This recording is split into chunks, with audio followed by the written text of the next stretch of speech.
Hi everyone, it's a beautiful day today, so I'm going to go to the allotment in a bit and sort out the biochar. I'm going to be spreading it over all my beds and measuring the pH first of one of the buckets, see if it's lowered it. I'll be surprised if it has, but just a little experiment. So I'm just going to weigh out some bloodfish and bone and some seaweed powder, and I'm going to go sprinkle that around the garlic. So this bloodfish and bone is a 556, and I'll be using it as a top dressing. So I need to apply 70 grams per metre squared around the plants and lightly fork into the soil. Watering well if the rain does not occur within 24 hours of application. And I've checked the weather and it's not going to rain, so I'm going to fork it in and water it in. I'm going to put some seaweed on it. Seaweed powder that is, and this one says for established plants and vegetables apply 90 gram square metre, approximately 2 handfuls onto the soil surface as a top dressing, and gently fork in, alternatively sprinkle over the soil surface around the stem of the plant and water in thoroughly. Okay, so I'm going to mix these two together. I'm going to use, my bed is 1.2 metres wide and 3 metres long, so it's 3.6 metres. So I'm probably going to add, just half and half of what the dosage says, really, and yeah, mix it together, sprinkle it on, and I'm going to put that on before the biochar, because that's going to be wet anyway, and put the biochar on top, and then yeah, give it a good water in, really rake it in and stuff. But what I'm going to do is I'm just going to measure how much my handfuls are. It says on this one 2 handfuls is about 90 grams, so that should be 45 gram per handful. Okay, so hopefully you can see the scales there. So 1 handful, let's have a look, 44 grams, so that's not too bad actually. So I'm going to add about 3 handfuls of this, and then I'll add 3 handfuls of this. I think that'll be about enough for that whole area for the time being. This is a slow release fertilizer, so it's going to take a little bit of time to get to work for the microbes to break it down, the worms to break it down, and turn it into plant available nutrients. I'm just going to give it a good mix up before I take it down to the allotment and spread it around with biochar around the garlic. Oh yeah, so this is going around the garlic, the biochar is going around everywhere else.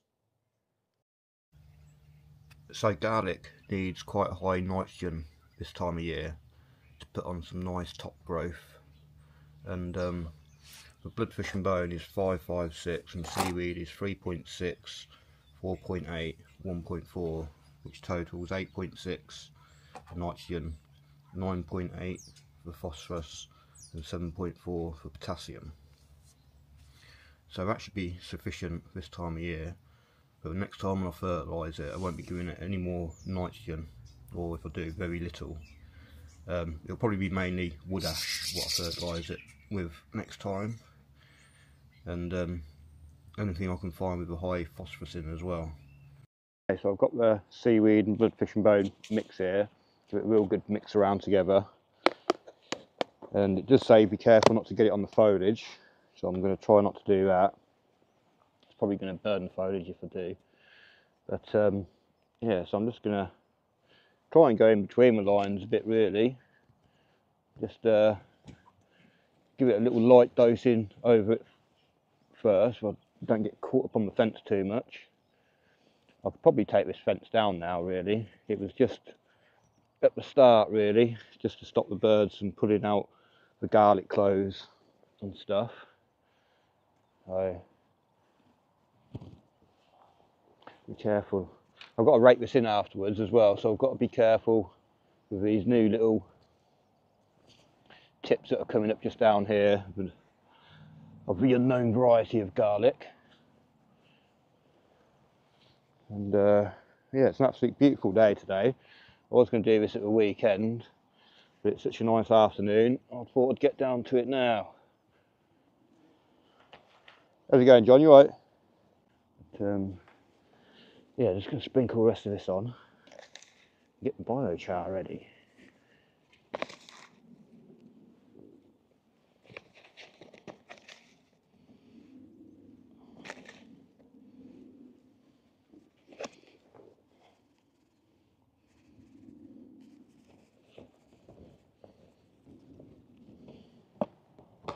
And to be honest, I probably wouldn't have put that much bloodfish and bone on if it wasn't for what the instructions said. There you go. Probably put a bit more down what I did last year, so it should all be good. Okay, so first of all, I'm going to drain off the liquid off this Bio Char. Oh no, I haven't. First of all, try and take the pH test. Okay, so I've spread the bloodfish and bone and the seaweed mix around. Let's just take a pH sample of this and the other one, and we'll just compare to see if it's lowered the pH, and that looks quite acidic to me. Not acidic, sorry, alkaline. We'll put that there for a moment. And then do one of this as well.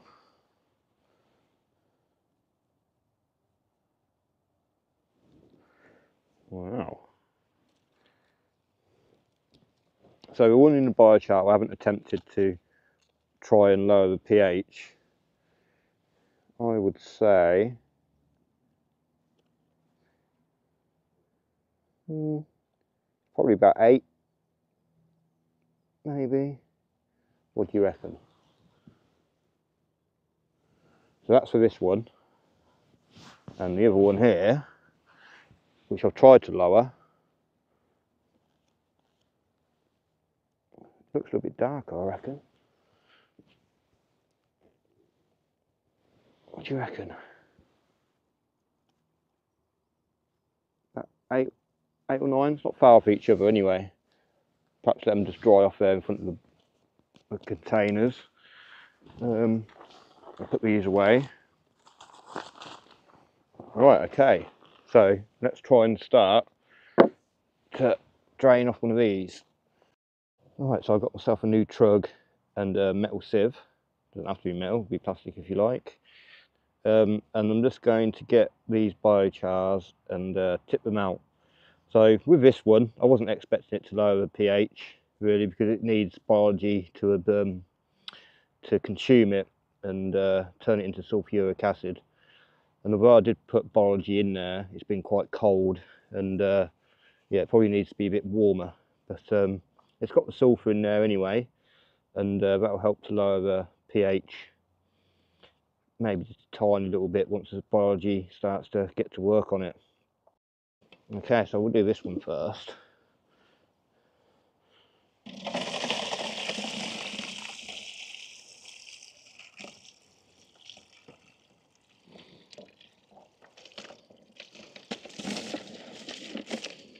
I'll just do half at a time, I think.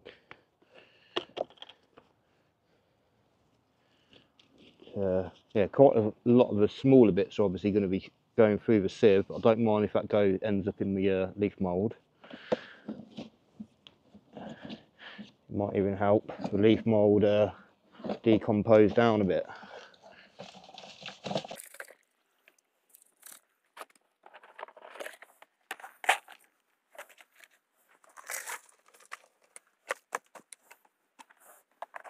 The only trouble is with these sieves, is get them in quite tight, a bit of a nightmare to get free.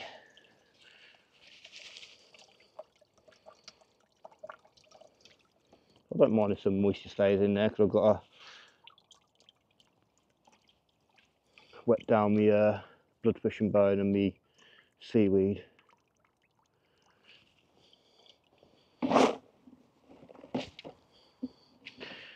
So yeah, there's quite a nice bit of moisture there, which is going to go on the leaf mould in a bit. So I've just added the liquid to the leaf mould here from the Bio Char.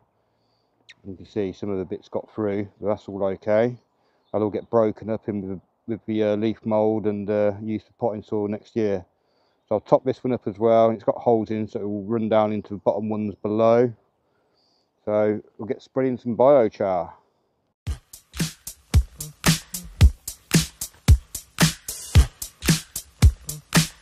I've lost my juice down in the club. I always keep that shit on top. My piece looks like a disco ball. I guess like I don't give a fuck. I've lost my juice down in the club. I always keep that shit on top. My piece looks like a disco ball.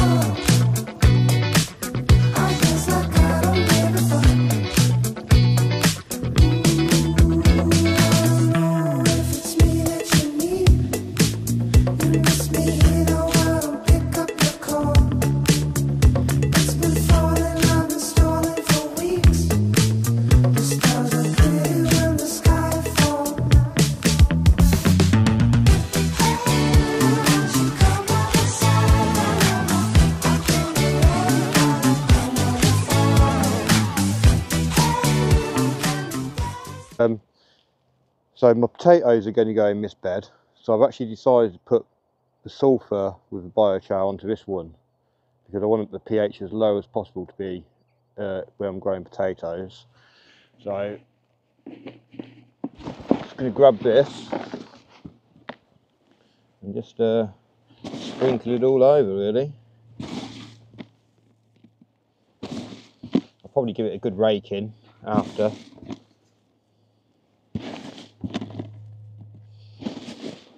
And most of these chunks are fairly small anyway, you're not supposed to crush it up too small, but any bigger bits eventually, you know, will break down in the frosts and stuff.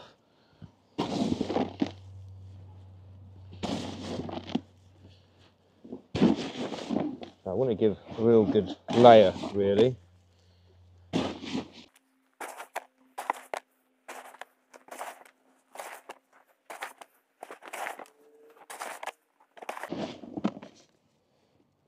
I mean, one good thing about biochar, it's got a lot of potash in it, which would be good for potatoes. Bit of stone there. Chuck that over to a saw. That's in with the onions now. Is it still picking me up okay? Yeah. Absolutely love this camera, it's pocket free. If anyone can afford one and they're a creator, YouTube creator, then yeah, I'd highly recommend getting one. They're awesome. Right, so we're going to put some of this now. Might as well put some down by the leeks while we're here. So last year when I did this, the only bed I didn't do is the bed which was growing purple sprouting broccoli in, which has now got the broad beans in. So I will be saving a little bit to sprinkle around under there. I've actually used quite a lot of this already actually. So yeah, I mean, although this lasts for, you know, could be thousands of years, nobody's really sure yet. You can add it down, you know, you only really need to add it down once if you add a decent enough layer. But last year, like I say, a lot of mine burnt away when I made it, so I didn't put it out properly. And yeah, we'll just tip that on there. Yeah, so it burnt away, so I didn't have enough quite to cover all the plot to a level what I wanted really. But so that's that bed done, and that bed I'm going to tip out into a bucket. You don't need to see that process again, but I'll set you up when I'm ready to do the garlic. And yeah, I'm going to give it quite a good layer really. Probably go down this side first and then come back round to the other side. But yeah, it looks like the mould's been in there. There's a little lump here, and there's another little lump in the footpath down there. I mean, ideally, I probably should have put this feed down the other day because it rained last night, but the forecast hasn't got no rain for the next couple of days, so I'm gonna have to be really careful when I rake this in, but I don't catch any of the fresh shoots coming out of the garlic, which I say, like, obviously it's not ideal, but I wasn't expecting it to freeze. When it did, really, I thought it was getting mild, but and when I come to harvest the garlic, this will get more incorporated into the soil. I'm hoping not to have to dig out the garlic. I might just have to tease them out with some. I can come out. Actually, it's not too bad. Some bits didn't fully burn through, the bigger bits. But yeah, quite happy with that, how that's gone. So, move it out of the way for a sec. And yeah, I'm just gonna give it a light raking in now. Right. Well, like I say, I'm just gonna work it in a little bit. The seaweed and stuff.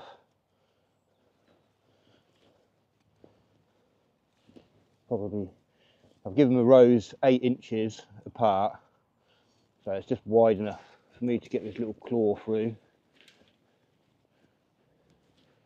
I'm not going to go too mad with it. Just want to give it a little covering so the worms and the microbes can get to work on the particles of the bloodfish and bone and stuff. But yeah, this garlic should do really well. It's been planted on the roots of bush beans, which is fixing which were fixing nitrogen into the soil when they were growing. And leaving the roots in should help it help these roots find their way a bit easier. And I topped it full of homemade compost, and topped that off with well rotted horse manure. And it was really well rotted actually, because not many weed seeds came out of it or anything, which I was a bit worried about. I don't know if this thing's tracking me because I've got my head down the whole time, but I'm not going to bother checking. But yeah, that's basically all we need to do with that to get that incorporated in. There we go, it's not looking too bad. And then what I'm going to do now is I'll just get a watering can and get a little dose over as well.